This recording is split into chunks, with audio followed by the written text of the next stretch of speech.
पानीपत की लड़ाई का महत्व या परिणाम। लोडी वंश की समाप्ति। पानीपत की पहली लड़ाई में इब्राहिम लोडी की पराजय हुई और वह अपने परिवार सहित युद्ध के मैदान में मारा गया, परंतु आलम खां लोडी और महमूद लोडी जैसे कुछ अफगान अब भी जीवित रहे, परंतु वह इतने शक्तिशाली नहीं थे कि पुण्य साम्राज्य की स्थापना कर सके।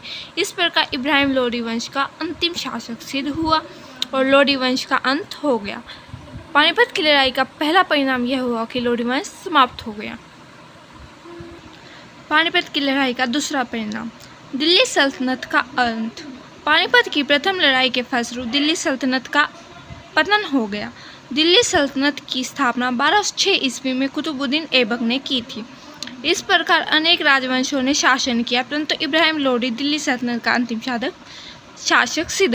1526 ईस्वी में 300 वर्ष पुराने इस राज्य का पूरी तरह से अंत हो गया। इसका दूसरा परिणाम दिल्ली सल्तनत का अंत हो गया। मुगल वंश की स्थापना। पानीपत की प्रथम लड़ाई का एक और महत्वपूर्ण परिणाम यह निकला कि भारत में मुगल वंश की स्थापना हुई।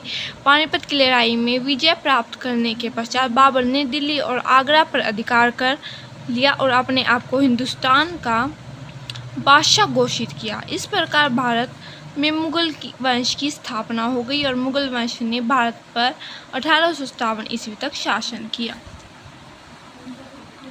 बाबर का भारत में रहने का निर्णय। इसका अगला परिणाम क्या हुआ? भारत में रहने का निर्णय ले लिया उसने। पानीपत की पहली लड़ाई में विजय प्राप्त करने के पश्चात बाबर की जिंदगी में एक नया अध्याय आरंभ हुआ। इस विजय से वह दिल्ली और आगरा का शासक बन गया। अब उसने हिंदुस्तान में स्थायी रूप से रहने और मुगल साम्राज्य का विस्तार करने का निश्चय किया। युद्ध नीति में परिवर्तन। पानीपत की प्रथम लड़ाई के परिणाम स्वरूप भारत की युद्ध प्रणाली में परिवर्तन हुआ। अनेक परिवर्तन आए। इस युद्ध में बाबर ने तोपखाने का प्रयोग किया। भारत में वह प्रथम अवसर था जब शत्रु पर तोपों से हमला किया गया।